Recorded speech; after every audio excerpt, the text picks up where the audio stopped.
अहिल्यानगरच्या जनतेकरता जनतेला मी समर्पित करतो. ज्यांनी आमच्या राष्ट्रवादी भाजपच्या युतीला जे प्रचंड त्यांनी आपलं पाठबळ दिला, आशीर्वाद दिला. हा विजय आमचे विश्वनेता आदरणीय प्रधानमंत्री नरेंद्र मोदी साहेबांचा आहे. हा विजय आमचे देशाचे आपले कणखर मंत्री माननीय अमितभाईंचा आहे. हा विजय ज्यांनी संपूर्ण राज्यभरामध्ये ज्यांच्या नेतृत्वाखाली आज जगदीपाल यश पक्षाला भारतीय पक्ष मिळालं ते राज्याचे लोकप्रिय मुख्यमंत्री माननीय देवेंद्र फडणवीस साहेबांचं आहे. आणि आपल्या अहिल्यानगरमध्ये राष्ट्रवादी काँग्रेसची युती जी झाली त्या पक्षाचे नेते माननीय अजितदादा पवार यांना सुद्धा या यशाबद्दल मनापासून धन्यवाद देतो. मला मनापासून या शहराचे लोकप्रिय आमदार माननीय संग्रामभाई जगताप आणि आपले डॉक्टर सुजय विखे पाटील या दोघांनी अतिशय परिश्रम घेतले आणि युती अभेद राहिली. मला त्या दोघांच्या कष्टाचं फळ आपल्याला पाहायला मिळतं की 68 पैकी 52 जागा अहिल्यानगरच्या इतिहासामध्ये एवढं मोठं यश प्रथमच मिळालंय. त्यांचं सुद्धा मी दोघांचंही मनापासून अभिनंदन करतो. एकंदरीत आपण पाहिलं तर खासदार सुजय निलेश संख्या आहेत, मात्र एकही जागा तुतारीला पक्षाला आलेली नाही. गटाही कुठंतरी एका जागेवरच विजय झालेला आहे. एकंदरीत मला वाटतं जनतेने ज्याला नाकारलं त्यांच्याबद्दल काय प्रतिक्रिया देणार, त्याच्यात जनतेनेच ती प्रतिक्रिया नाकारून व्यक्त केलेली आहे. त्यांनी आरोप केले होते की भारतीय जनता पार्टी दबाव आणते, दबावाचं राजकारण करते, पैशाचं राजकारण करते, असं त्यांनी आरोप केला. जनतेने आता लोकशाही पद्धतीने उत्तर दिलं.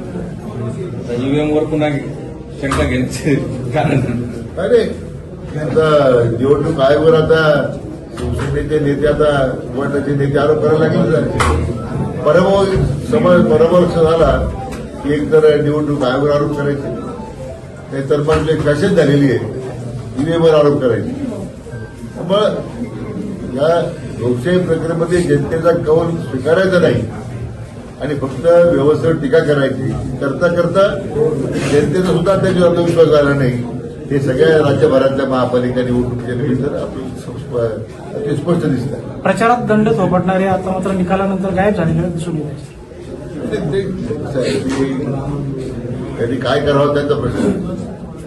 आम्ही एक विशेष ते कार्यक्रम घेऊन जनतेसमोर गेलो होतो. आमदार संग्रामभाई जगताप असतील, डॉक्टर सुजय असतील, त्यांनी विश्वासाचं एक विश्वासक असं शहरात म्हणजे अहिल्यानगर शहराचा विकासा करता लोकांना आश्वासन दिलं होतं. लोकांनी त्याचा विश्वास ठेवलाय, शिक्कामोर्तब केलाय.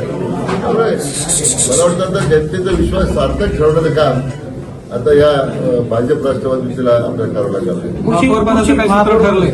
महापौरपदाचं काय सूत्र ठरलेलं आहे? युती आमची दोघे तरुण आहेत, दोघे निर्णय घेतले. महाराष्ट्रामध्ये ठाकरे ब्रँड आहे सध्या, म्हणजे निवडणुकी महापालिका निवडणुकीमध्ये पुन्हा एकदा एकत्र आले होते, मात्र कुठेही त्यांचा जन्मत आला नाही. मुंबईतून नाही झाले आणि महाराष्ट्रात कुठं निवडणुकीपूर्वी जर माझ्या प्रतिक्रिया पाहिल्या मी सांगितलं असे कोणी एकत्र निवडणूक बदलत नाही, ही प्रतिक्रिया बदल असं की ही लोकशाही पद्धतीमध्ये जनता जो आपल्यासाठी झगडतो, काम करतो, त्याच्यासाठी जनता त्यांनी बदल उभे राहतात.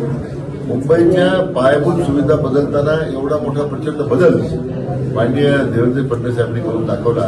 कोस्टल रोडचं रोड असेल, मेट्रोच्या माध्यमातून असेल, आता सेतू आहे, आता इतकं मोठं इन्फ्रास्ट्रक्चर मुंबईमध्ये उभं राहत आहे. मला वाटतं त्यामुळे कधी नव्हत घरातून जागा व्हायचं मग बाहेर यायचं आणि मग आम्ही एकत्र झालो म्हणून सांगायचं. ते आजच्या काळात जनतेला मान्य नाही आहे.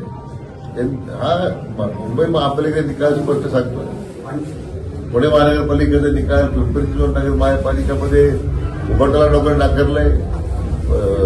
राष्ट्रवादी शरद पवार गटाच्या पक्षाला नाकारलंय. सगळ्या ठिकाणी त्यांची दुर्दा झालेली आहे.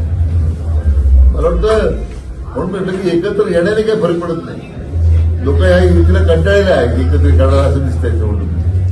सर, महाराष्ट्र में